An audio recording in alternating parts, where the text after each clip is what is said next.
사랑과 은혜가 충만하신 하나님, 저희는 말씀을 통해 진리를 깨닫고 삶의 참된 안식과 기쁨을 얻습니다. 믿음의 길에서 머뭇거리는 저희를 부르셔서 주님 앞에서 귀 기울이게 하시고 용기와 힘을 얻게 하시니 감사드립니다. 저희가 전심으로 주님의 말씀을 듣고 또한 전심으로 주님을 섬기며 주님을 위해 일하게 하여 주옵소서. 이 시간 성령 하나님께서 우리와 함께하여 주시길 조용히 간구합시다.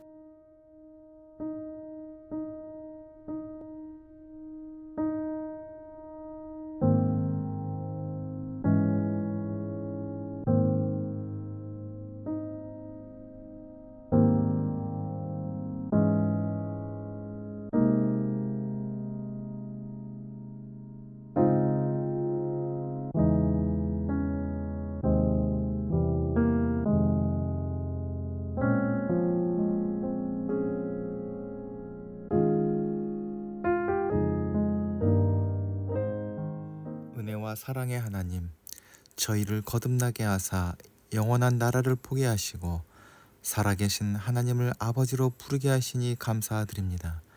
저희 안에 정한 마음을 창조하시고 성령님으로 충만케 하사 하나님의 의의를 이루는 복된 삶을 살아가게 하여 주옵소서. 한 주 동안에 저희와 함께 하신 은혜에 감사하여 거룩한 주일 주님 앞에 나가 예배합니다. 온 마음과 정성을 다해 주님을 예배하오니 연락하여 주옵소서. 어제나 오늘이나 영원토록 변함없으신 하나님 아버지, 하나님께서는 언제나 동일한 사랑과 은혜를 베풀어 주고 계시건만 저희는 작은 변화도 견디지 못하고 하나님을 향한 믿음과 이웃을 향한 사랑이 조변석계로 변하고 있음을 고백합니다. 무더위를 핑계로 주님께 드려야 할 헌신과 충성을 손에서 놓았습니다. 휴가를 즐기는 것과 취미 생활을 하는 것과 건강을 지킨다는 명분으로 예배의 자리에서 빠지는 시간이 점점 많아지고 있습니다. 항상 기뻐하라, 쉬지 말고 기도하라, 범사에 감사하라 하셨건만 덥고 지쳤다는 이유로 이 모든 것에서 멀리 떠나 있었습니다. 무더위를 핑계로 나태해지는 저희 신앙생활을 내어놓사오니 용서하여 주시고 새로운 마음으로 주님을 예배하는 일에 최선을 다하게 하여 주옵소서. 자비하신 하나님, 무더운 날이 지나고 이제는 많은 비로 인해 강이 범람하고 집이 잠기고 있습니다. 도로와 기반 시설들이 침수되고 삶의 터전을 잃은 사람들도 많이 있습니다. 험한 비를 피해 곳곳에 웅크린 동물들도 또 많이 있습니다. 주님, 더 이상 감당할 수 없는 비를 멈추어 주시고 피해를 본 곳들이 속히 복구되도록 이끌어 주옵소서. 피해를 복구할 뿐 아니라 미래를 위해 더 단단히 대비할 수 있도록 이끌어 주옵소서. 심각한 기후 변화로 인해 해가 갈수록 자연 재해가 더 두려워집니다. 가난하고 힘없는 자들에게 더 가혹한 재해가 원망스럽기까지 합니다. 저희가 자연과 더불어 살아가며 가난한 이웃들과 살을 맞대고 연결된 존재임을 잊지 않게 하여 주옵소서. 자연을 보존하고 재해를 극복하며 날로 흉포해진 기후변화를 멈출 수 있도록 창조 세계를 보존하고 회복할 수 있도록 인도하여 주옵소서. 저희를 돕기 원하시는 하나님, 행함과 존재함 사이에서 조화를 이루며 살게 하여 주옵소서. 세상은 늘 질주하듯 흐르고 저희 몸은 빠른 속도와 끊임없는 연결에 익숙해졌습니다. 그런 하루의 끝에 피로와 공허함만이 남을 때가 많습니다. 오늘도 저희 주변에는 도움의 손길을 기다리는 자리들이 있고 함께 힘을 모아야 할 존재들도 보입니다. 저희가 그들을 지키는 일에 힘쓰되 자신을 소홀히 여기지 않게 하여 주옵소서. 바쁨을 미덕으로 여기는 문화에서 잠시 멈출 용기를 주시고 주님 안에서 저희 몸의 감각과 묻어둔 감정들을 헤아리는 시간을 갖게 하여 주옵소서. 오늘도 쉬지 못한 채 직장과 가정에서 일해야만 하는 이들을 기억합니다. 나의 쉼과 그들의 노동이 이어져 있음을 잊지 않게 하여 주옵소서.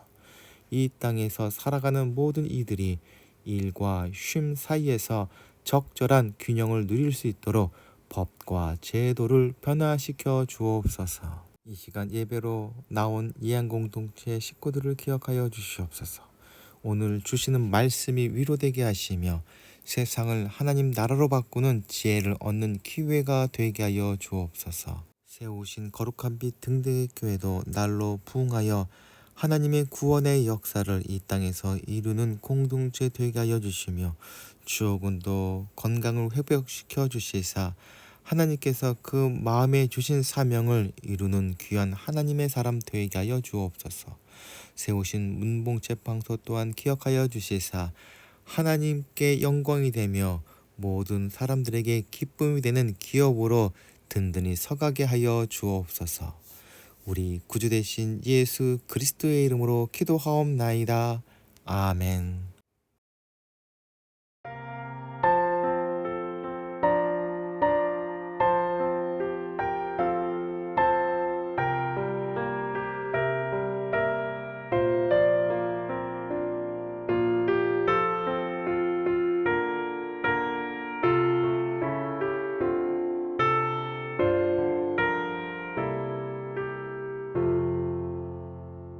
내 주 내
오늘 우리에게 주시는 하나님의 말씀은 누가복음 10장 38절부터 42절까지의 말씀입니다.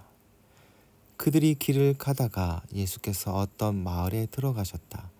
마르다라고 하는 여자가 예수를 자기 집으로 모셔드렸다. 이 여자에게 마리아라고 하는 동생이 있었는데 마리아는 주님의 발 곁에 앉아서 말씀을 듣고 있었다. 그러나 마르다는 여러 가지 접대하는 일로 분주하였다. 그래서 마르다가 예수께 와서 말하였다. 주님, 내 동생이 나 혼자 일하게 두는 것을 아무렇지 않게 생각하십니까? 가서 거들어 주라고 내 동생에게 말씀해 주십시오. 그러나 주님께서는 마르다에게 대답하셨다. 마르다야, 마르다야, 너는 많은 일로 염려하며 들떠 있다. 그러나 주님의 일은 많지 않거나 하나뿐이다. 마리아는 좋은 몫을 택하였다. 그러니 아무도 그것을 그에게서 빼앗지 못할 것이다. 아멘.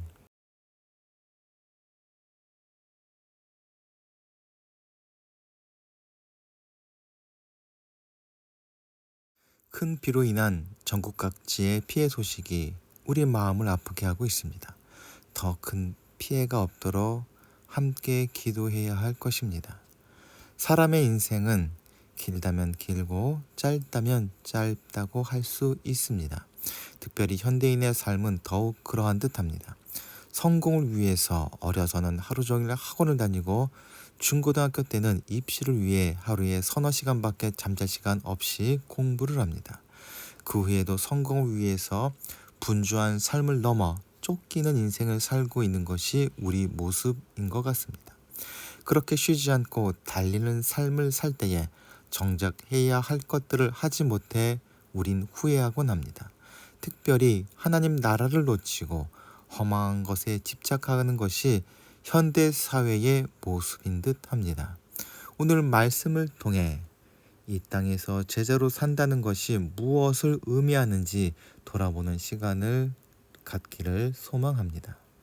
하나님의 때가 되어 예루살렘으로 여정을 시작한 예수님 일행은 율법 교사와 만나 구원을 얻기 위해 무엇을 해야 하는지 이야기하고 그 구체적인 행동으로 선한 사마리아 사람의 비유로 이야기를 이어가셨습니다. 구원을 얻기 위해 하나님을 사랑하고 또 이웃을 사랑하는 계명을 실천해야 하며 이웃사랑의 예가 바로 선한 사마리아인의 비유였다면 오늘 함께 나눌 마리아와 마르다 자매의 이야기는 하나님을 사랑한다는 것이 무엇인지 알려주시는 중요한 가르침이라 할 수 있을 것입니다. 내가 가지고 있는 사랑이라는 감정을 다른 사람에게 드러내고 전달하는 방식을 우리는 영접 혹은 환대라 정의합니다. 기독교는 사랑을 가장 중요한 계명으로 여기면서 사랑의 중요한 실천 방법을 영접으로 이야기합니다. 주님이 제자들을 파송하실 때 방문한 집에서 베푸는 영접의 의지에 사역을 하라 하신 바 있습니다. 영접은 단순한 물질적 지원이나 친절만을 의미하지 않습니다. 성경에서 영접이란 방문한 사람을 전적으로 받아들이는 것을 의미합니다. 사마리아 사람이 강도 만난 사람에게 베푸는 자비가 두말할 나위 없이 영접이었고 환대였습니다. 예수님 일행을 맞아들이는 마르다 자매의 영접 역시 환대라 할 만합니다. 영접은 구원과 같은 개념입니다. 예수님이 보낸 사람을 영접하는 것은 곧 예수님을 영접한 것이고 예수님을 영접한 사람은 하나님을 영접한 것이기 때문입니다. 지난주 나눈 말씀 안에서 예수님은 율법 교사와 대화를 통해서 율법에서 분명히 가장 중요한 것이 하나님을 사랑하는 것과 이웃을 사랑하는 것임을 이야기하셨습니다. 이미 말한 바와 같이 선한 사마리아 사람의 이야기는 진정한 이웃사랑이 무엇인지에 관한 것이었습니다. 그리고 선한 사마리아 사람 이야기는 가서 이와 같이 하라는 말씀으로 마무리됩니다. 그리고 예수님은 예루살렘을 향한 여행을 이어가시면서 나그네가 되셨습니다. 이렇게 나그네가 된 예수님 일행을 마르다 자매가 영접합니다. 예수님께서 파송하신 제자가 70인이었던 것을 생각해 보면 마르다 자매가 영접해야 할 손님의 숫자는 상당했을 것입니다. 이러한 마르다의 영접은 자기의 모든 것을 쏟아부은 선한 사마리아 사람의 선행을 연상시킵니다. 자신의 여행이나 재산의 막대한 손해를 감수하고 죽어가는 사람을 거두고 치료하는 것과 못지않게 마르다의 영접 혹은 섬김은 우리들에게 이웃 사랑에 관한 귀한 본을 보이고 있는 것입니다. 그런데 오늘 이야기를 통해서 또 다른 영접 혹은 섬김을 우리는 듣게 됩니다. 마리아는 분주하게 음식을 준비하는 언니와 달리 예수님 발끝 곁에 앉아 말씀을 듣습니다.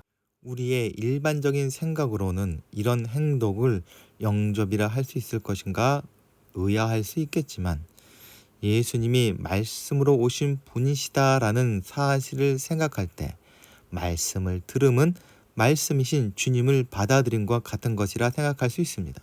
순종이 제사보다 낫다는 예언자의 말은 말씀을 청종하는 것이 하나님을 사랑함이란 말을 드러내는 것입니다. 예수님 당시 사람들뿐 아니라 오늘날 우리가 보기에도 대접을 위해 분주하게 일하는 언니를 모른 척하고 예수님 곁에 앉아 있는 마리아의 모습은 좋게 보이지 않습니다. 아울러 아무리 생각해도 마리아의 태도는 주님을 환대하거나 영접하는 모습이라 볼 수 없습니다. 손님이 왔는데 물 한 잔 내어놓지 않고 가만히 앉아있는 모습이란 매우 불편하게 느껴집니다. 마리아가 예수님 발끝 곁에 앉았다는 말은 특별한 의미를 가지고 있습니다. 성서에서 누구의 발 아래 앉는다라는 표현은 그 사람의 제자가 되었다는 뜻입니다. 실제로 사도행전에서 바울은 자신을 소개하면서 나는 가말리엘의 발 아래서 율법을 배웠다 말합니다. 이는 바울이 가말리엘의 제자였다는 뜻입니다. 당시 유대 사회에서 발끝, 즉 말씀을 듣는 제자의 자리는 오직 남성에게만 허락된 자리였습니다. 여성에게 주어진 자리는 배움의 자리가 아니라 배우는 이들을 섬기는 곳, 바로 부엌이었습니다. 성별에 따라 주어진 자리를 벗어나는 것은 사회 규범을 무너뜨리는 일이자 심지어 하나님의 창조 질서를 어지럽히는 일로까지 치부되었습니다. 이런 상황을 지켜보고 있던 마르다는 마음이 매우 불편했을 것입니다. 많은 손님들을 대접하는 것도 매우 힘든 일이었지만 무엇보다 동생 마리아의 철없어 보이는 행동이 예수님 일행을 곤란하게 만드는 것이 아닌지 염려했을 것 같습니다. 마르다는 예수님 일행을 대접하기 위해 매우 분주했다 했습니다. 예수님 한 분만을 대접한다면 그렇게 어려운 일은 아닐 것이지만 수많은 예수님 일행까지 대접한다는 것은 여간 신경 쓰이는 일이 아니었을 것입니다. 마르다가 분주하였다고 할 때에 이 분주한다로 번역된 원어는 여러 방향으로 끌어당겨지다라는 의미를 가지고 있다 합니다. 즉 여러 방향으로 생각과 마음이 분산된 상태를 뜻하는 것입니다. 일이 많아 분주한 마르다의 상황에서 마음과 뜻과 힘을 다하여 하나님만을 사랑한다는 것은 불가능한 일이었을 것입니다. 마르다가 이렇게 된 것은 그녀가 악한 사람이라서가 아니라 해야 할 일이 너무나 많았기 때문입니다. 갑작스럽게 방문한 수십 명의 예수님과 그 일행을 대접한다는 것은 쉬운 일이 아니었습니다. 당시 유대인들의 식탁이 우리와 같이 다양한 반찬을 내는 것이 아니라 빵과 음료 그리고 간단한 곁들인 음식만이었어도 충분했습니다만 오늘 본문에서 보여지는 마르다는 굉장히 많은 것을 준비하고 싶었던 것 같습니다. 본문에서 그녀가 여러 가지 접대를 하였다는 기록이 그것을 뒷받침합니다. 접대로 분주해진 마르다는 예수님의 말씀을 들을 수 없었으며 선한 일을 위한 분주함은 가장 중요한 것을 놓치게 하므로 엉뚱한 결과를 낳습니다. 분주함은 염려를 키우고 마음을 들뜨게 하므로 마음에 불만이 쌓이게 만들고 그 불만은 엉뚱한 것으로 폭발해 버린 것입니다. 그녀는 이 모든 곤란한 상황의 원인이 동생에게 있다 판단을 하게 됩니다.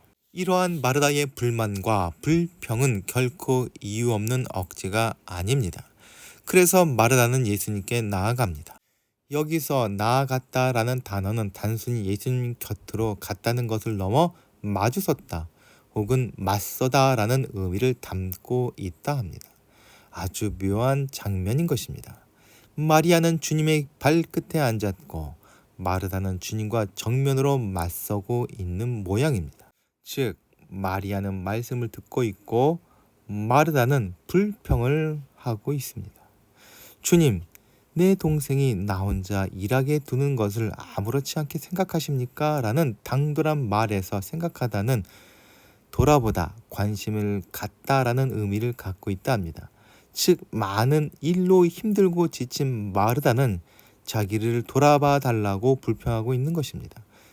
내 수고와 애씀을 인정받을 수 있다면 계속할 힘이 생깁니다만 알아주는 이가 없다면 기운이 빠지기 마련입니다. 마르다 말 속에는 자신의 섬김과 헌신을 주님이 알아주고 인정해 주셨으면 한다는 마음이 들어있는 것입니다. 그리고 주님께서 자신의 헌신을 알아주셨다면 그 증거를 보여달라는 말을 합니다. 즉 가서 거들어 주라고 내 동생에게 말씀해 주십시오 라고 예수님께 요구한 것입니다. 마르다는 지금 자신의 수고와 헌신을 알아달라는 하소연을 넘어 주님께 지시하고 있는 것입니다. 마리아가 주님의 가르침을 청종하는 모습을 보인 것에 반해 마르다는 예수님께 지시하고 있다는 것입니다. 주님을 섬기겠다 하면서 섬김의 자리에서 벗어나 주님을 부리는 자리로 기어 올라가는 이런 모습은 마르다에게서만 발견되는 것이 아닙니다. 오히려 믿음이 있다 하는 자들의 기도에서 충성스럽다고 여겨지는 종교 지도자들의 사역에서 흔히 볼 수 있을 것입니다. 이런 무례해 보이는 행동을 한 마르다에게 주님은 결코 화를 내시거나 꾸짖지 않으시고 의외의 반응을 보입니다. 마르다의 이름을 2번 불러 친근한 마음으로 소중한 가르침을 시작하십니다. 마르다가 식탁을 준비했던 것은 오로지 그녀가 스스로 결정한 섬김이요 영접의 방법입니다. 최선을 다하여 가장 좋은 것으로 준비하려고 하면 할수록 일은 분주해지고 마음에는 염려가 늘어났을 것입니다. 크고 많은 일을 하다 보면 자신이 무슨 일을 하고 있는지 망각할 때가 자주 있습니다. 그래서 주님을 위한 식사를 준비하면 할수록 마르다는 기쁨을 잃고 평화를 빼앗기고 만 것입니다. 사랑의 행동으로 섬김은 매우 중요하고 반드시 해야 할 일입니다. 그러나 섬김의 마음은 자기도 모르는 사이에 인정을 받고자 하는 욕망으로 변질될 수 있습니다. 주님을 위한 접대 준비에 열중하던 마르다는 동생이 주님의 발끝에서 말씀을 듣고 있는 꼬라지를 용납할 마음을 잃어버렸던 것입니다. 분명히 마르다의 섬김은 너무나 소중하고 어떤 면에서 선한 사마리아인의 선행과 같은 행동으로서 칭찬받아 마땅한 사랑의 실천입니다. 하지만 주님을 사랑하는 방식은 이웃사랑의 방식과 전혀 다릅니다. 주님의 발끝에 앉아 말씀을 듣는 것이 주님을 향한 더 나은 영접 방법인 것입니다. 이웃을 사랑하는 환대가 섬김과 헌신이었다면 주님을 사랑하는 방법은 그분의 말씀을 청종하는 것입니다.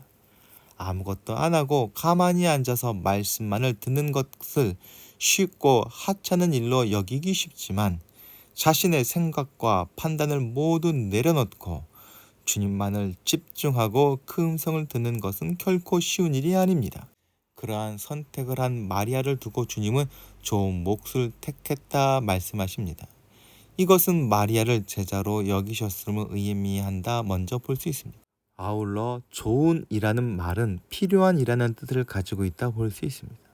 즉 그녀는 자기에게 필요한 것이 무엇인지 알았고 그 몫을 택했다는 이야기입니다. 그런 그녀에게 주님은 약속하십니다. 아무도 그것을 그녀에게서 빼앗지 못할 것이다.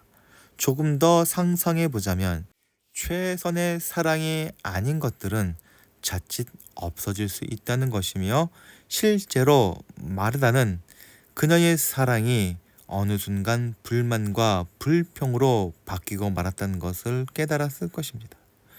주님을 향한 변함없는 사랑과 헌신은 오직 들음에서만 나옵니다.